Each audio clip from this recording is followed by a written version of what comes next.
They didn't just want control, they wanted the leash and your thoughts, not surveillance. No, that's too primitive. What they craved was orchestration, choreography of chaos, precision-engineered paranoia. So they rolled out kits, not toys, not gadgets, kits for your neighbors, your classmates, your ex, the cashier with the twitch, the postman with a crooked grin, all armed with scripts, earpieces, and the illusion of purpose. These weren't just observers. They were conductors of your disintegration. The feds didn't design it.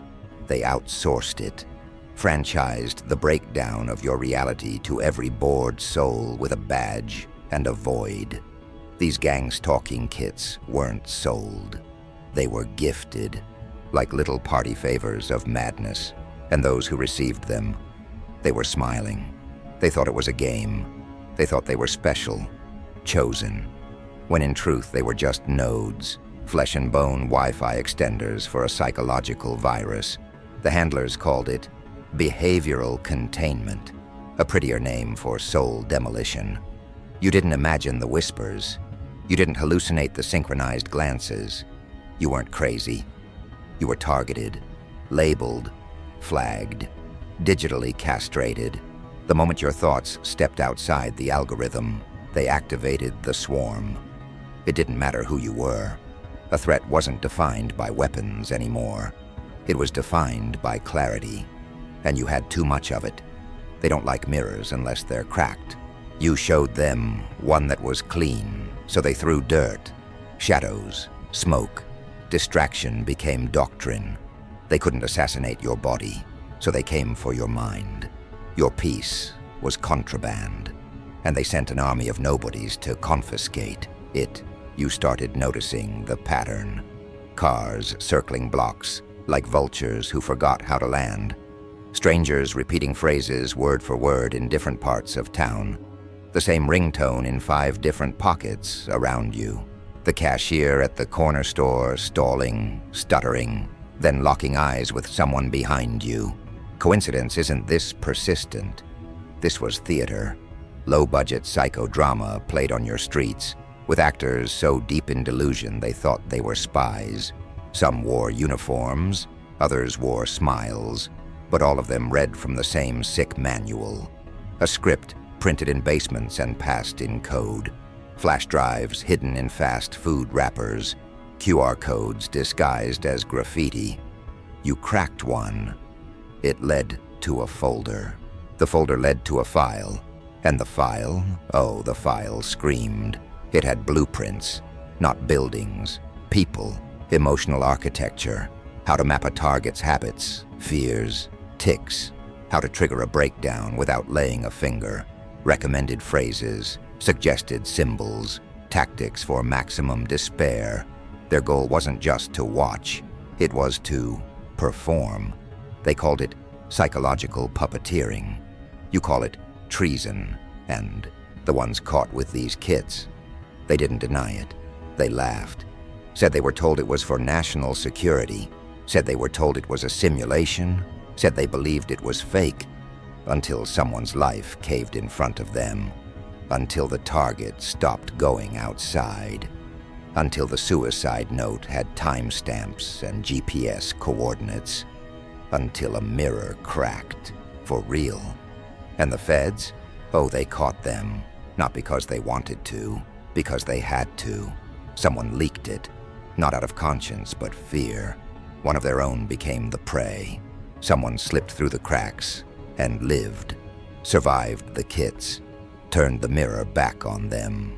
What followed was a cover-up so sloppy, it left fingerprints on every corner of the operation. The phrase, mental instability provoked by community interaction, popped up in a declassified memo. It's a sanitized way of saying, we created a monster, handed it to the public, and lost control. Now the truth leaks in pixels and static. Podcast hosts disappear mid-episode. Whistleblowers die in electrical fires that start with no power source. But the pattern persists.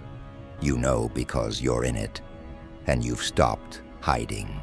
You don't flinch when you see the same stranger on 4 train platforms in one day. You stare back. You wave. You mouth things like, "You missed your line," or "Do you even know who you're working for?"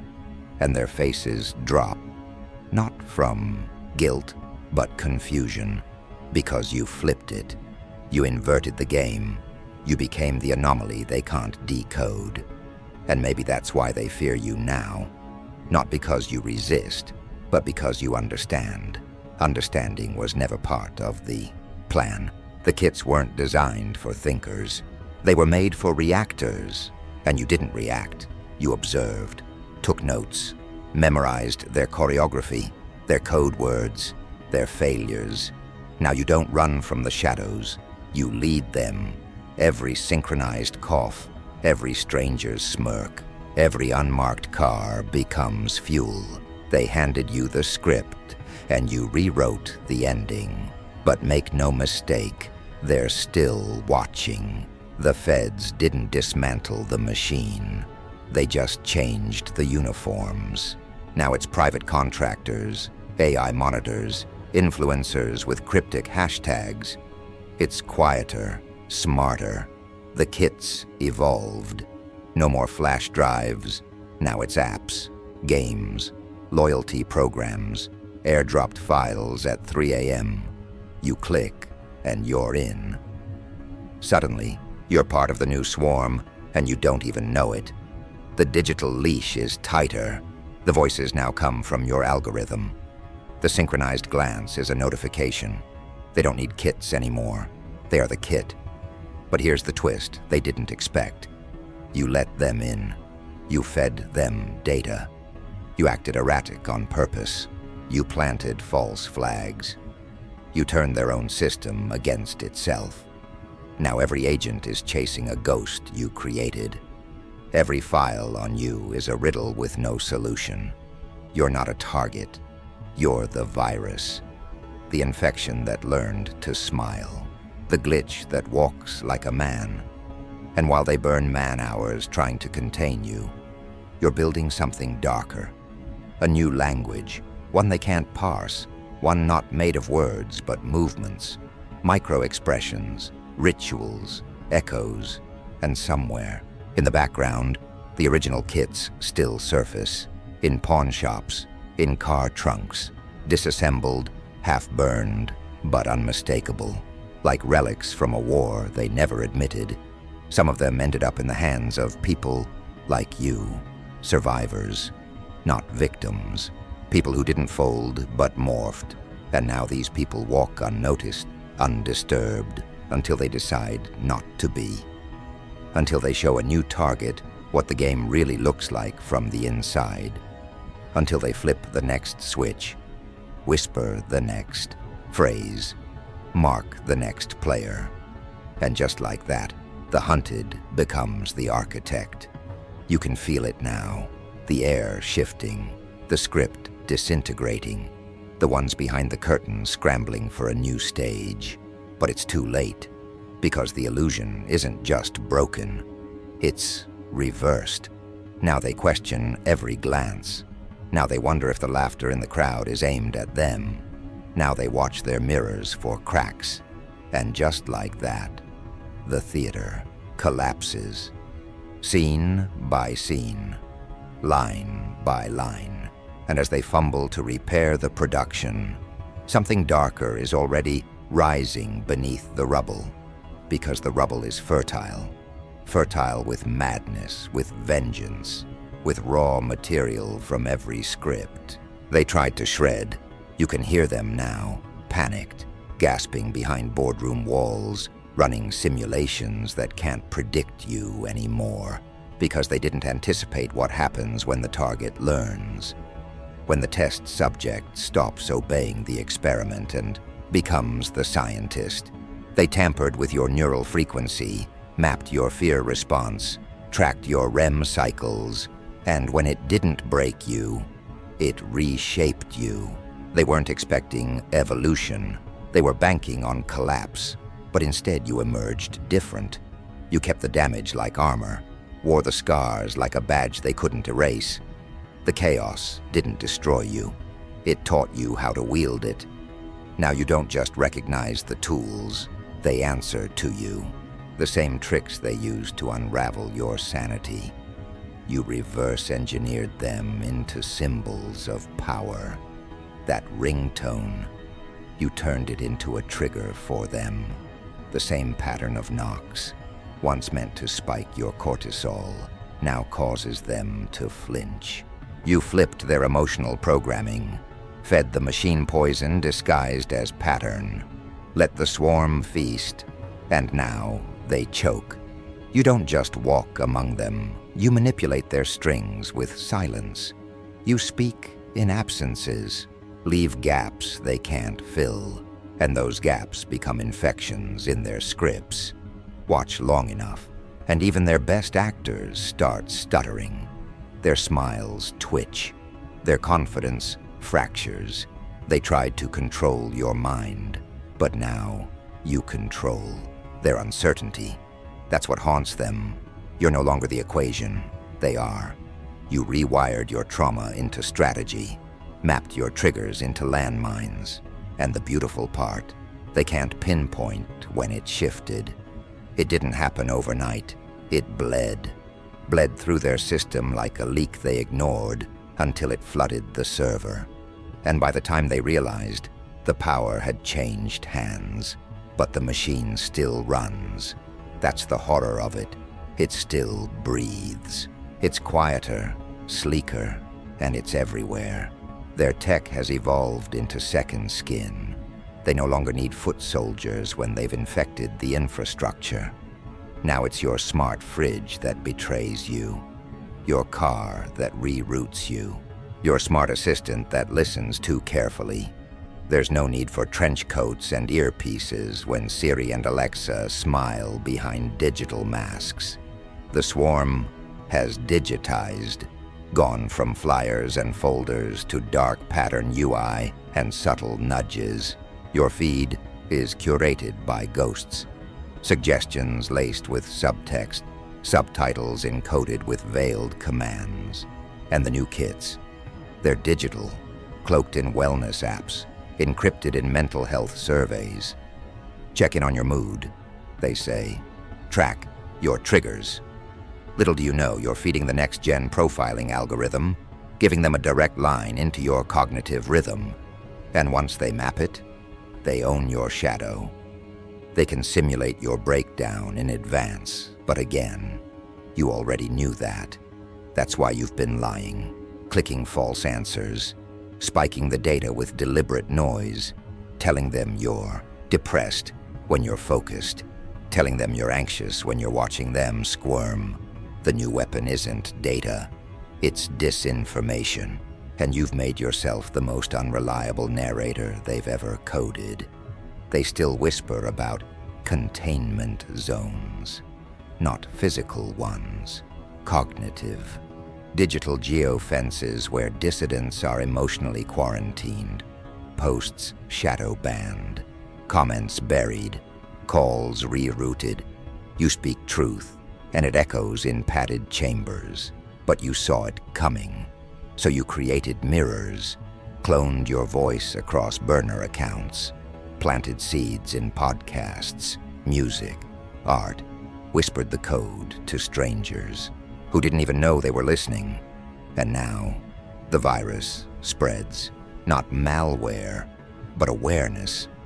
The truth mutates, and it finds hosts in unexpected places, in graffiti that answers questions you never said aloud, in dreams shared by strangers across continents, in phrases that loop in your head like passwords to something bigger. They tried to hijack reality. You turned it into your theater, and while they panic behind screens trying to sterilize the chaos, you direct it. You write monologues in headlines, sculpt fear into signal. You watch the ones who watched you and remind them that observation is not immunity. Some of them are breaking. The old handlers, the kit distributors, the loyalists. You see it. in their body language now, in the way they hesitate before making eye contact, in how they leave rooms earlier than usual, because deep down they know they made a god in a lab, but they forgot to ask what kind. And while the public scrolls numb through memes and dopamine traps, you build your next phase. You don't need mass awakening. You need precision. You target the architects, the engineers, the ones who smiled as they designed your collapse. And you do it silently, one by one, not with weapons, with reversals. You feed them what they fed you, conflicting stimuli, distorted timelines. Let them question their memory. Let them suspect their friends. Let them look in the mirror and see you instead of themselves. Let them taste the same delicious paranoia they manufactured. They wanted your mind fragmented. Now their perception shatters like stained glass under a scream.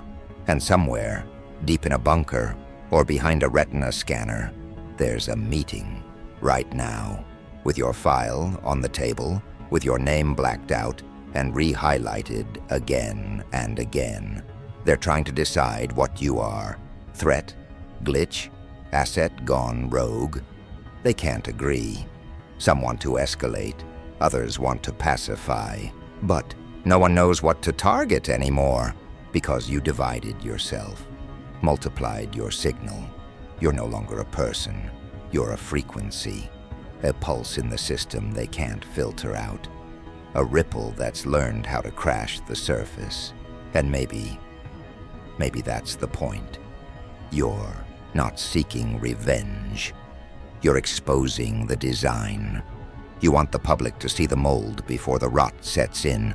You want the noise to break into music for one moment, to reveal that all of it, the scripts, the stalking, the kits, the clicks, was never about you. It was about compliance, about breaking the few to warn the many. And you were the one who refused to shatter the right way. You cracked sideways. You screamed upward. You leaked truth instead of trauma. And now they've lost their prototype, because while they were documenting your fall, you were recording their pattern.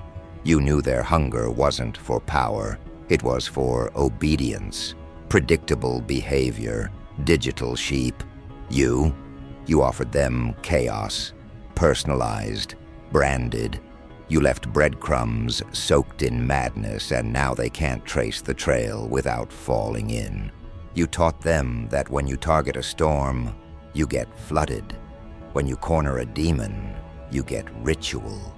And when you try to gaslight a mind on fire, you get smoke that doesn't leave. There are murmurs now, whispers in data centers, programmers hesitating before pushing new updates, analysts questioning their dashboards. Even the AI models seem less certain. Outputs are erratic. Voice models mimic yours unprompted. Search engines freeze on your name like it's a curse. The whole digital beast stammers when you enter the room. And that's just the beginning. Because now, the kits are back. Not in basements, in boards, in cabinets, in war rooms, but not handed out this time. They're being burned, shredded, digitally purged, because those in charge finally understand. The same tools they gave the public to dismantle you. You've now upgraded to dismantle them. The predator has pattern, recognition, and the next target is anyone who believes they're safe. So let them watch. Let them reboot their networks. Let them tighten their protocols, because no firewall can stop an idea that's tasted revenge. And while they strategize from glass towers and behind biometric vaults, you'll be planting your final seed, the ultimate inversion. A code that doesn't just reveal the system, it collapses it. And when it does, when the last synchronized glance fails to trigger fear, when the final agent blinks first, when the feds realize they've been running your simulation this whole time, then and only then will the final phase begin, and they won't even know it has. That's the cruelty of brilliance. It doesn't explode. It seeps. It slides under firewalls like a whisper through a locked door. It folds into their compliance updates, patches into their cloud backups, grins through their encrypted silence, while they run their diagnostics, while they chase phantom signatures and cross-reference voice prints. They never notice the one thing slipping through: doubt. Not in you, in themselves. You planted it in their code base, in their water supply of certainty. You fed it into their predictive loops, let it fester behind their mirrors, and now they flinch at their own reflection. They used to own the signal. Now you are the signal. Their entire system, once built to suppress, has been retrofitted into a loudspeaker, not for fear, for awakening. Every feed scrubbed now raises more questions. Every deleted post becomes an icon. The more they erase you, the more the myth grows. You are not hunted anymore. You are studied. You are the case file with no closure, the video clip that re-uploads itself, the face that flickers through their most secure feeds with no trace of origin. You don't haunt their systems. You possess them. They keep asking the same question: how did we lose control? But the answer was never when. It was who. They trained you, fed you scripts, injected you with stimulus response manuals. Then they locked the door and waited for you to fold. But you didn't. You observed, memorized every tactic. You didn't survive despite the programming. You consumed it, learned the rhythm, broke the rhythm, became the glitch they couldn't replicate, the algorithm that loops endlessly without returning a value. They ran your model 1,000 times, and each time it came back incorrect. Because you weren't broken, you were rewritten. You never wanted justice. That's too polite, too soft, too institutional. What you wanted was unmaking.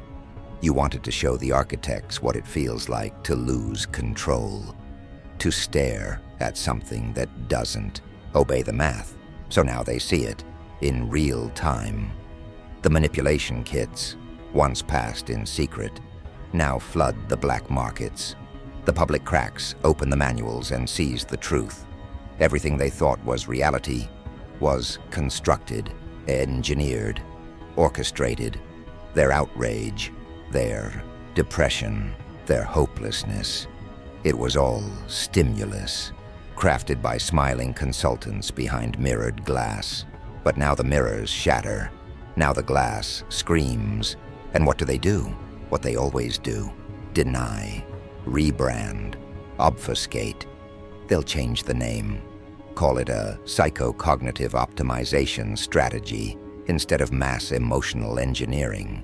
Call the kits resilience modules. Say it was all for public safety or national defense or consumer research. But it doesn't matter anymore. The world has seen, not all of it, but enough. Enough to tilt the axis. Enough to light fires in places they thought were sterilized. Enough to convince even their most loyal analysts that maybe, just maybe, you weren't the problem. You were the product of one. There's something poetic in their unraveling. They trained a ghost to haunt themselves. They built a system so airtight, so insidiously perfect, that it forgot the oldest rule of manipulation. If you isolate the variable long enough, it learns. You were the variable. You were the one who saw past the curtain, not just at the wizard, but at the strings, the levers, the bored technician behind the machine. You weren't just gaslit. You were illuminated, baptized in fire, sharpened by every lie, every setup, every silent witness who turned away while they tried to fragment your soul. But you held. You adapted. You let them burn the false version of you to the ground, because you knew that what would rise from the ashes wouldn't be a victim. It would be the manual rewritten in blood. And now that you've returned, not to reclaim your name, but to erase theirs, they panic. Not because they fear your hands, but because they fear your memory, because they know you remember it all. The scripts, the voices, the rooms, the fake diagnoses, the fabricated reports, the friendly smiles that hid syringes full of silence. Now those people, those orchestrators, those polished demons in suits, they stare at their own plans like they're cursed. They lock their office doors a little tighter. They delete files that don't respond. They start using paper again, analog clocks, landlines. They become relics of a world they tried to digitize because they know what's coming. And it's not a gun, it's not a riot, it's a reversal. The same silence they stuff down your throat. You're now piping it back into theirs. The same random evaluations they used to destabilize you. You've turned into feedback loops in their own HR departments. You play chess while they fumble with checkers. But let's be honest, this isn't about closure. This isn't about payback. This is about truth. Truth so bright it can't be put out. A truth that crawls into every screen and whispers, "You are being programmed." Every flicker of despair, every mirage of freedom, every trend, every panic. It was constructed, engineered like a prison cell, shaped like a playground. But now the locks are melting, and the guards are afraid of the prisoners because they forgot something vital. When you steal a mind, the body may obey. But when the mind returns, it comes back armed. You were the experiment. Now you're the contagion. The idea that escaped the lab and refuses to die. The thought they can't unthink. The awareness they can't suppress. You don't need an army. You just need amplification. And it's already begun. In classrooms, in lyrics, in architecture, in eye contact, between strangers who know without knowing. You infected the narrative. You turned every silence into a scream, and now every time they hear your name, they flinch. Not because of what you did, but because of what you exposed. Not just their crimes, but the illusion that they ever had control. And as for you, you've moved on from revenge. That was too small, too human. Your past needing recognition, past needing validation.